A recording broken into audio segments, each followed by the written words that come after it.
todos, um prazer muito grande poder dividir e compartilhar com vocês as coisas que venho aprendendo com várias pessoas, com a natureza, com as minhas meditações, os meus momentos que eu passo junto ao Criador.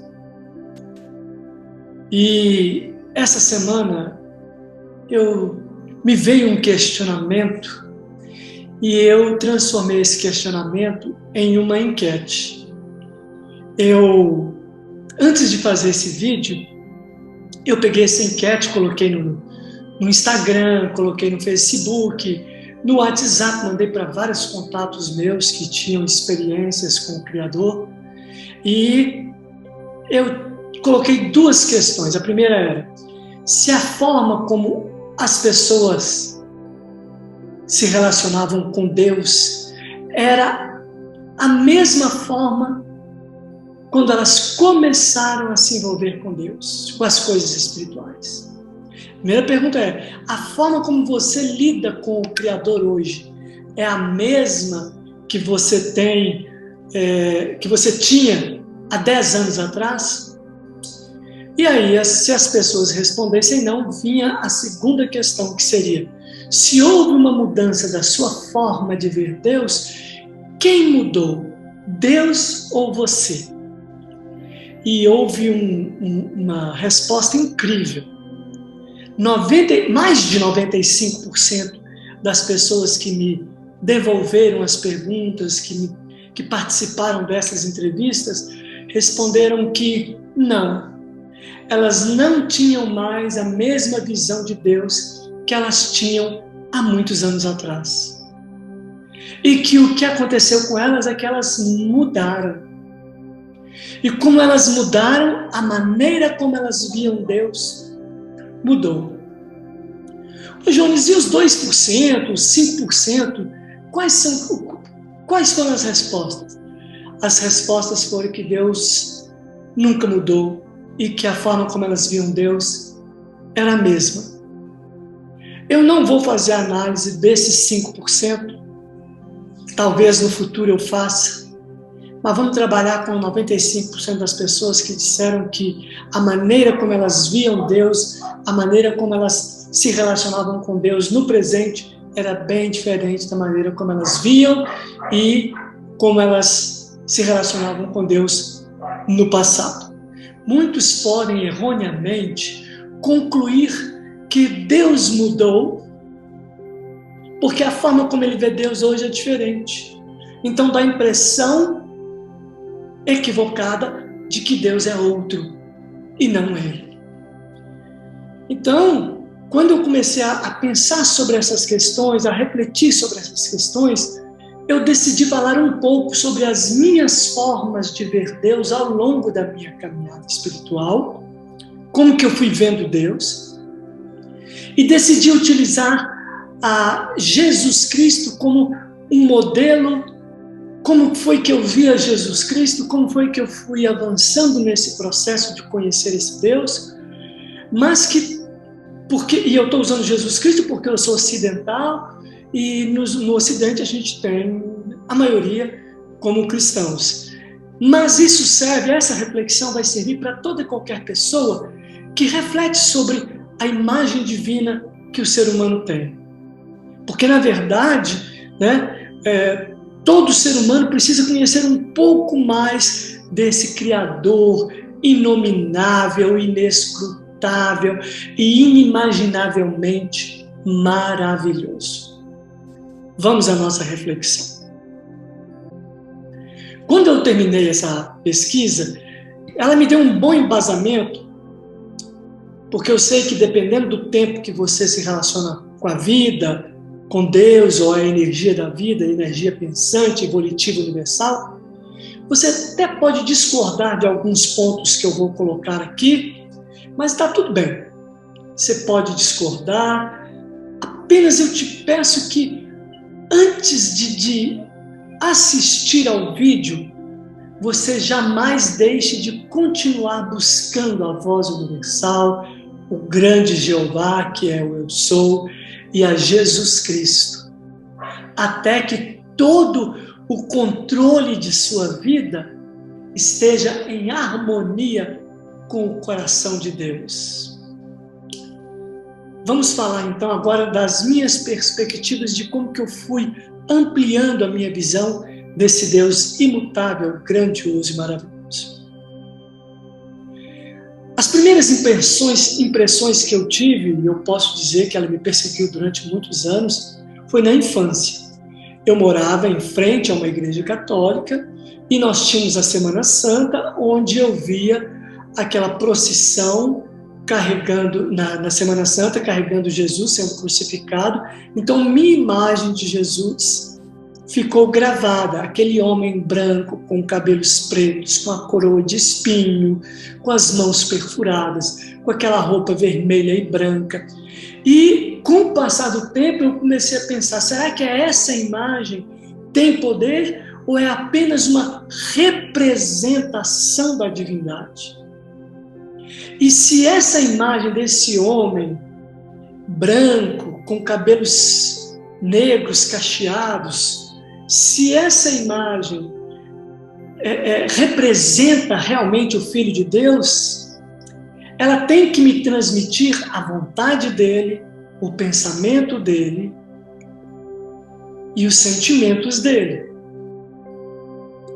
Além disso, essa imagem tem que me relembrar qual o trabalho que ele fez e faz nos homens nos dias de hoje. E aí eu comecei, na adolescência e juventude, a me questionar como que uma estátua pode me transmitir isso? Vontade, sentimento, pensamento, trabalho, objetivo. E aí eu comecei a ficar um pouco em dúvida. E aí eu perguntei a um padre, e um padre me respondeu que a imagem representava a pessoa e que eu teria que conhecer a pessoa ali representada por aquela estátua. E eu deveria conhecer aquela pessoa que era representada naquela estátua nos evangelhos. E foi assim que eu me dirigi aos 4 evangelhos da Bíblia e comecei a ler. Eu comecei a Bíblia lendo os 4 evangelhos, comecei com o evangelho de João, depois comecei a ler Mateus, Marcos, Lucas, e também Salmos, Gênesis. Eu fui lendo a Bíblia aos pouquinhos, entrando no conhecimento da divindade. E ali eu comecei a conhecer a personalidade divina por meio dos evangelhos. E nas minhas leituras iniciais, eu vi um homem que comia, eu vi um homem que sentia frio, eu vi um homem que sentia fome, sede, que brigou com alguns religiosos, jogou mesa para cima no templo, mas que também perdoava os pecados, pessoas pecadoras, prostitutas, perdoava os pecados mais terríveis, e que o tempo todo queria estar perto dos discípulos e das multidões. Se afastava um pouco, mas logo voltava e pedia a companhia das pessoas. No Monte da Transfiguração, ele chamou alguns, ele estava sempre chamando pessoas para fazer companhia para ele. E essa imagem foi ficando muito gostosa dentro da minha cabeça. Eu vi que ele tinha poder para fazer milagres incríveis.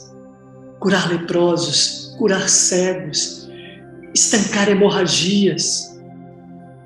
E que esse homem também trazia mensagens e notícias do reino dos céus, do reino de Deus, de um mundo vindouro ou de um mundo paralelo.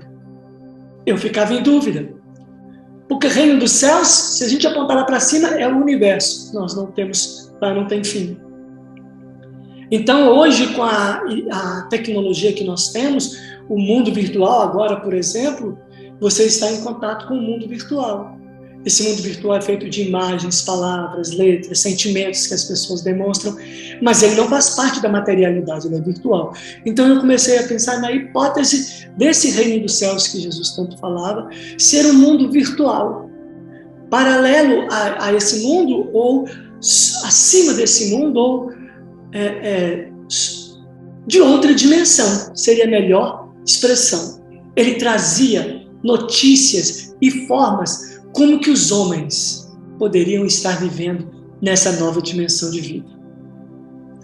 E ele dizia que Jeová, o grande eu sou, que do hebraico, né, é o grande eu sou, e que dentro da mentalidade dos judeus da época havia um conhecimento que muitos de nós brasileiros desconhecemos hoje. É que quando alguém afirmava eu sou sobre si, Jeová, significava que aquela pessoa que dizia Jeová, porque os judeus não usavam essa expressão, significava que ele não tinha nem começo e também não tinha fim, jamais se acabaria. E eu passei a ficar intrigado, porque todos sabem que o corpo de Jesus Cristo era um corpo humano. Ele foi gerado no ventre de uma mulher. Quando ele ressuscitou, ele pediu para os discípulos tocarem naquela carne. Isso quer dizer que o seu corpo biológico teve um começo, teve uma manutenção. E será que ele estava se referindo à pessoa que ele era antes de encarnar, quando ele dizia eu sou? Ou ele estava se referindo ao corpo, já que o corpo teve começo e teria um fim? Hipoteticamente. Eu só tive uma resposta: sim. Este Jesus Cristo estava se referindo à sua maneira de existir antes de se encarnar num corpo humano. Então, gente, através dos evangelhos, aumentou as minhas perguntas. Eu tinha tantas perguntas sobre a pessoa que decidi ir para um seminário evangélico. Fui para um seminário batista. E foi lá que descobri que cada um dos evangelhos era um autor, Lucas, Marcos, João e Mateus, que escreveram dando ênfase e tentando retratar um aspecto da personalidade daquele homem chamado Jesus Cristo. Quem era aquele homem chamado Joshua ou Jesus? Com o título de Jesus Cristo, o nome dele, alguns diziam que é José, outros dizem que é Joshua. Isso não é muito importante. O importante é que essa pessoa existiu, este homem existiu, e que ele tinha uma personalidade que Mateus, o primeiro evangelho, representa ele como o rei dos judeus. Mateus era um judeu, e Mateus era um coletor de impostos dos antigos judeus. E como toda a Bíblia foi escrita para e pelos judeus, muitas profecias e promessas de um Salvador, de um ungido, de um grande profeta, de um rei, existia. Olha, vai vir um grande profeta, vai vir um grande rei, vai vir um homem poderoso, vai vir o Emanuel, Deus conosco. E aí, aquele monte de promessa, Mateus procura unir aquelas promessas antigas e jogar na pessoa de Jesus Cristo, mostrando, olha ele aqui, cumprindo as profecias judeus que vocês conhecem, que tem mais de 4.000 anos, mais de 5.000 anos. E olha aqui, está aqui sendo cumprida. Então, Mateus apresentou Jesus como o rei dos judeus. A ideia central aqui é que Jesus é o governo divino sobre o governo humano. Essa é a ideia. Apesar de se dirigir aos judeus, nós podemos inferir que a ideia é apresentar Jesus como rei, um rei dos governos humanos, começando com os judeus. E Mateus fez transparecer isso com muita clareza em seu escrito, cumpriu as profecias de Salvador e Rei de seu povo e do mundo. Aí depois vem Marcos. Marcos escreve para os romanos. E os romanos eram soldados, eram homens práticos. Roma era prática. Fez e não fez, fez e não fez. Então, Marcos pega um aspecto de de Jesus muito incrível, que é aquele cara que faz o tempo todo, que está sempre reagindo. Ele aqui é descrito como um servo, para mostrar aos dominadores romanos da época que o grande Jesus era um servo deles, para tirar a pompa da humanidade. Todo o tempo a gente vê Jesus servindo aos homens com suas obras, com suas palavras. Presta atenção lá para você ver isso. Marcos escreveu este evangelho para que aqueles romanos que adoravam a ideia de poder, de domínio, de força, ele revela um Deus que quer servos e deu exemplo, sendo ele mesmo servo de todos os homens que cruzaram o seu caminho. Ele fez transparecer o aspecto da personalidade de Jesus de servir as pessoas. E aí desbanca aquela coisa de Deus Todo-Poderoso que manda em tudo e em todos. Olha, mostra um outro aspecto. Primeiro Mateus revela o rei e o poder que está sobre todo o poder. Ninguém consegue vencer. E aí depois vem Marcos mostrando aquele que tem o poder para mandar e desmandar, dar vida e tirar vida, agora ele serve a nós com vida e vida em abundância. Olha que coisa divina e maravilhosa. E aí essas imagens foram sendo construídas. E olha que, mesmo depois que eu estava fazendo seminário, quando eu ia orar, quando eu ia buscar o Criador, a imagem de Jesus se fazia presente. Aquele homem de cabelo branco, de olhos azuis, cabelo preto, cabelo preto, com a coroa de espinho. Eu sempre via aquela imagem na medida em que eu buscava Deus. Essa imagem demorou muito a sair da minha mente.